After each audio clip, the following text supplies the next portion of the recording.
kahintang sa panahon ng latest news. Diyan sa tuloy niya pag-asa maktan pinagi ni Sir Manny Jan Agbay. Sir Manny, good morning. Yes, good morning, Chad.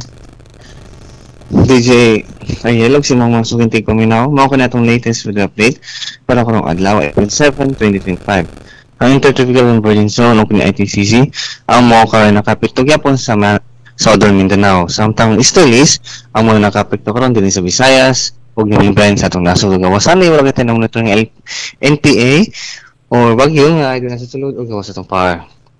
Kung para sa itong forecast weather conditions sa sunod yung 24 oras ang tibok nito Cebu lakip ng tibok kubinsya sa Subo kaya maksinali tag-fair weather condition nga ng mga chance ay po sa isolated rain showers o thunderstorms tungod aning easterlies. Samtang hinay nga ito nasa kasarangan ng hangin nga nagagikan sa silangan ito sa amihan ng silangan ang paslabi din tibok Visayas.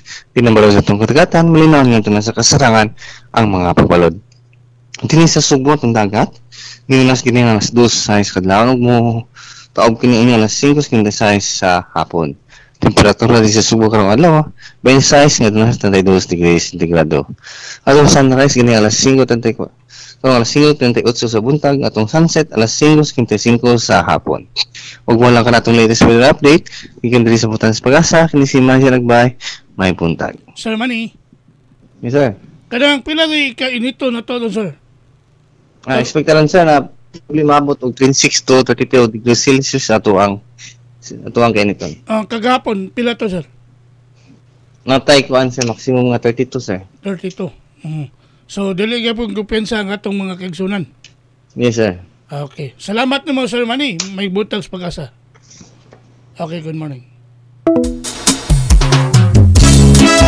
Inyo gadabati si Sir Manny Jan Agbay ang atong weather specialist gikan sa Pag-asa Maktan nga naghatod sa atong dagan sa kahimtang sa panahon kon weather update. Salamat kayo ni Sir Manny Jan Agbay nga naghatod sa atong dagan sa kahimtang sa panahon ining adlaw Lunes, Pizza City, bulan sa Abril, tuig 2025.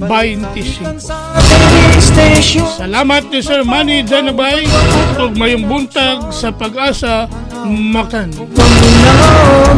Sa'yo sa tabong bago